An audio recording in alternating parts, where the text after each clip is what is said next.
Silakan Bapak Ibu, kita buka sesi tanya jawab ya, terus soal mengenai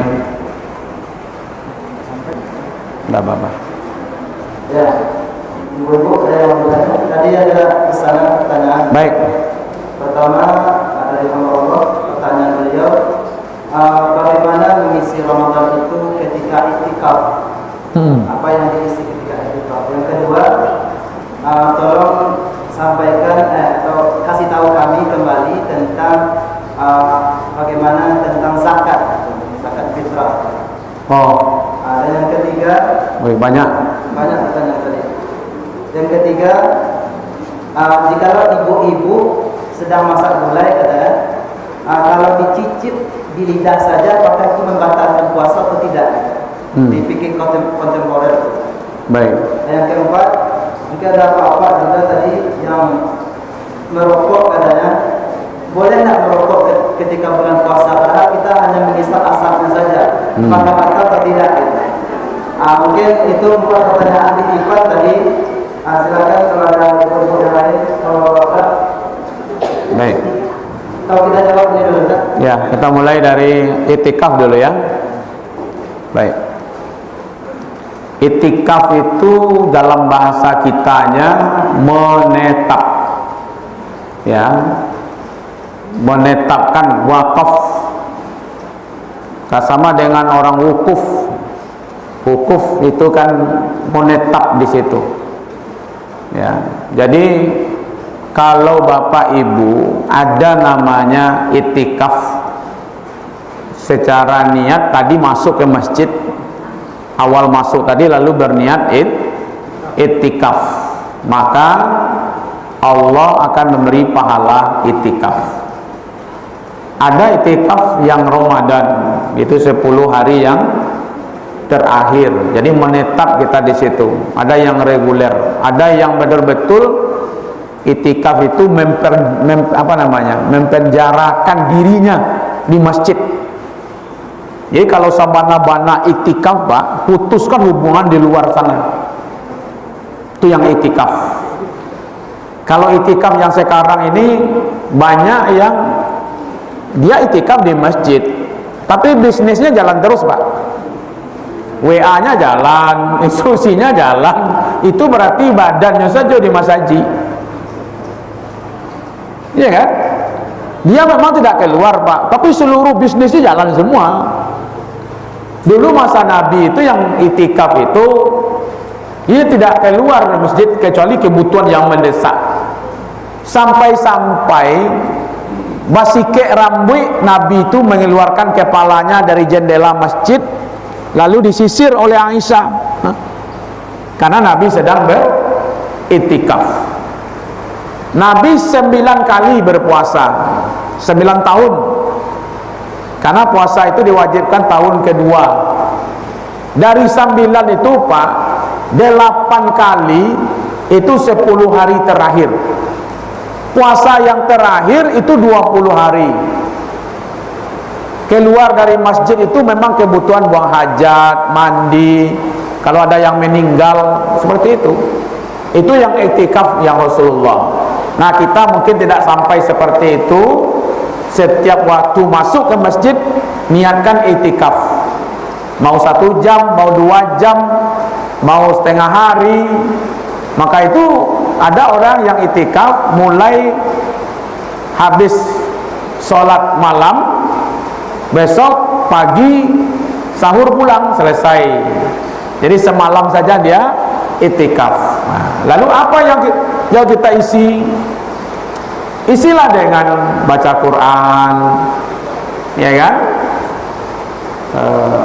Diskusi agama, ya kan? Kapan perlu datangkan guru. Kita mau itikaf, nah datangkan guru malam tuh tafsir siapa? Mungkin malam besok fikih, ya kan? Boleh nggak tidur, Ustaz? Boleh, masa nggak tidur? Ya kan? Tapi kalau mulai dari awal malam sampai akhir malam tidur saja, berarti itikafnya untuk tidur, ya kan?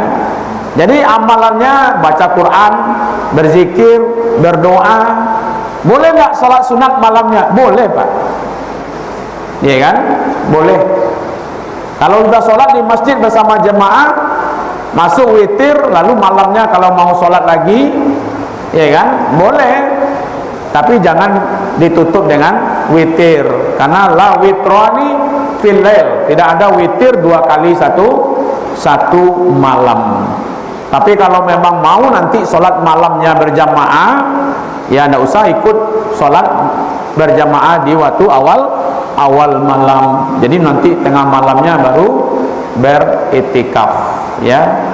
Jadi itikaf itu sunnah yang bagi Rasulullah dan bagi kita di masjid, ya kan. Tapi kalau seandainya benar-benar Bapak Ibu mau benar-benar itikaf seperti Rasulullah, jangan bawa HP, ya.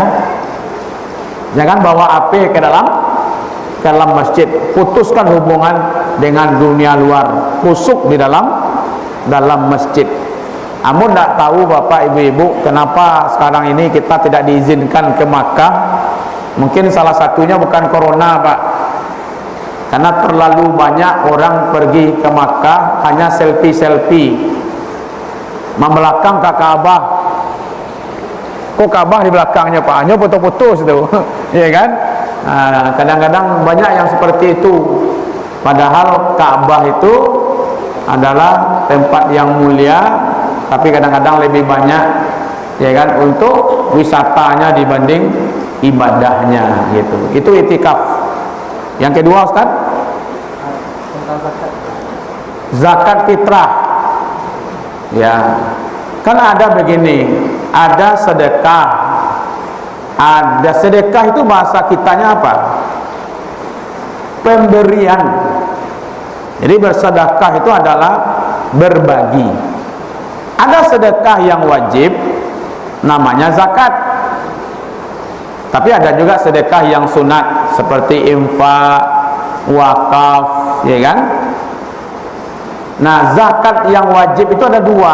Ada zakat harta, zakat mal namanya. Ada namanya zakat fitrah, ya kan? Qad aflaha man zakkaha wa qad khaba man dassaha. Qad aflaha man zakkaha itulah dasarnya sebagian dari zakat, membersihkan diri, ya kan? Jadi berzakat pada bulan Ramadan itu untuk membersihkan diri kita. Itulah zakat fitrah, ya kan? Kalau kita bayar, ya tentu sebelum khatib naik mimbar di waktu berkhutbah Idul Fitri, ya kan? Dengan apa dibayar? Saya tidak mau berpolemik dengan bayar-membayar itu. Yang dengan uang bayar saja dengan uang, yang mau dengan beras silakan, ya kan? Karena kedua-duanya sudah dikaji oleh ulama. Yusuf Al-Qaradawi dalam kitab fikih zakatnya mengatakan kondisi membayar zakat fitrah itu berpengaruh. Kalau pada masa itu orang susah mencari beras, ya, maka membayar zakat fitrah lebih utama dengan beras, dengan makanan pokok.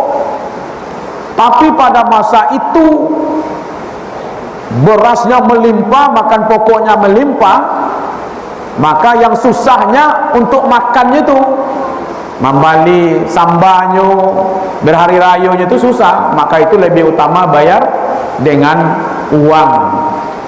Tetap ukurannya adalah beras itu, maka bayarlah seharga beras. Ya, jadi perhitungannya tetap makanan pokok, ya kan? Itu kalau kita lihat pada masa Muawiyah itu sudah ada.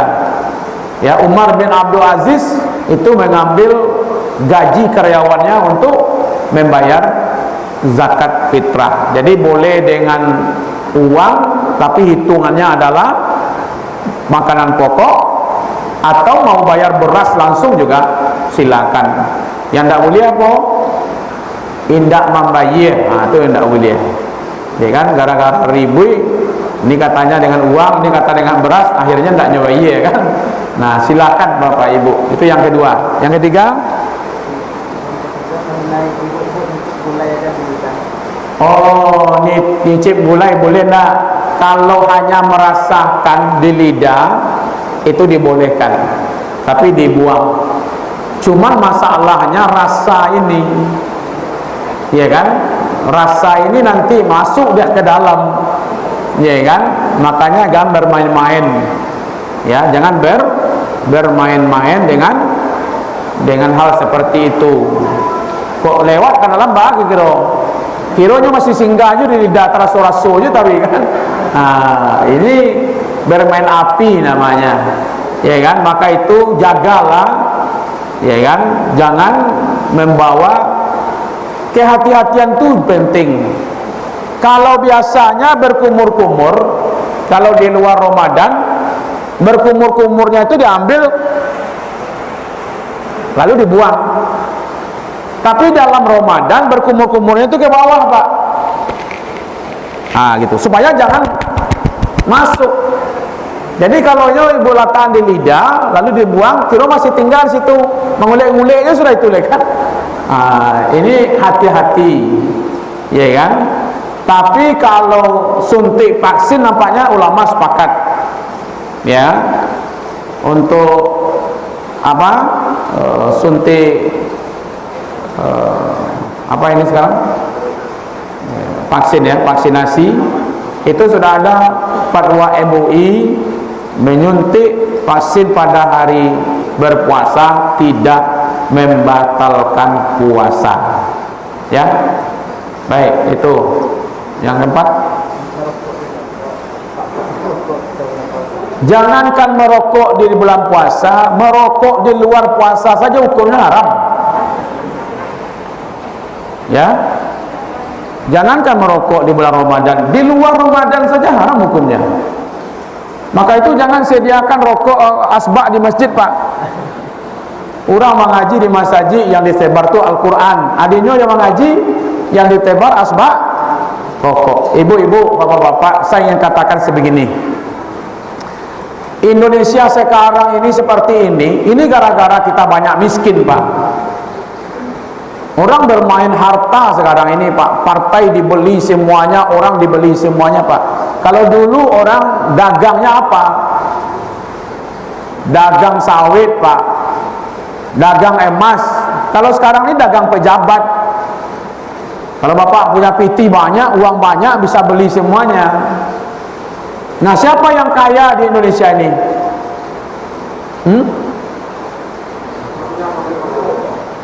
Ambo cari wajahnya ndak ada yang mirip dia apa-apa juga ibu nampak ambo dah. Kulitnya ndak ada yang mirip dia apa-apa. Ada 40 juta menurut data orang merokok di Indonesia. 40 juta. Kita nggak usahlah bicara 40 juta, 1 juta saja lah, Pak. Ya kan? Atau 10 juta saja yang merokok satu bungkus satu hari. 10 juta orang merokok sebungkus sehari. Sebungkus berapa? Taruh saja 10.000, Pak. 10 juta barang nolnya tuh. Hah? 10 juta orang 7 ah? Kali 10.000. 10.000 berapa nolnya? Ampe, apa tuh? 100 miliar sehari. Untuk rokok, Pak, 100 miliar sehari. Sebulan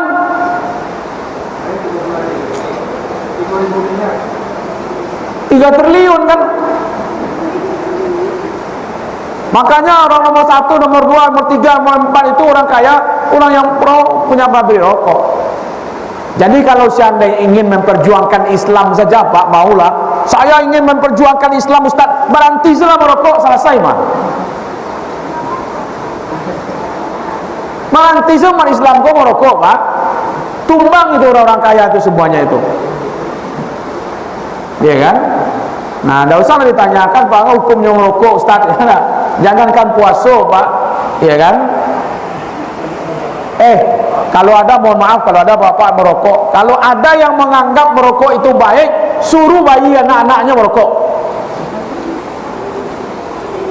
Aku rokok dah yong, rokok dah apa? 2 bungkus sehari. Ada yang merokok, ayah lah terlanjur merokok, wang aja merokok rendah. Ayah kok bisa berhenti kini gua berhenti mah. Enggak itu. Ya kan?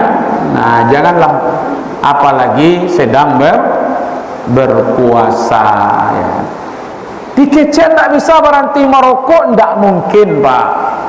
Mulai dari pagi sampai sore aja tak merokok dah. Baru tak caca, ye lebih biar baru langsung merokok sekali, ya kan? Coba bayangkan itu. Kok saat dari pagi sampai sore dia bisa nahan? Ya apa tidak? Aku baru sementara. Jadi menahan sejak pagi itu, kalau karena Allah, insya Allah yang halal saja bisa ditinggalkan, apalagi yang haram.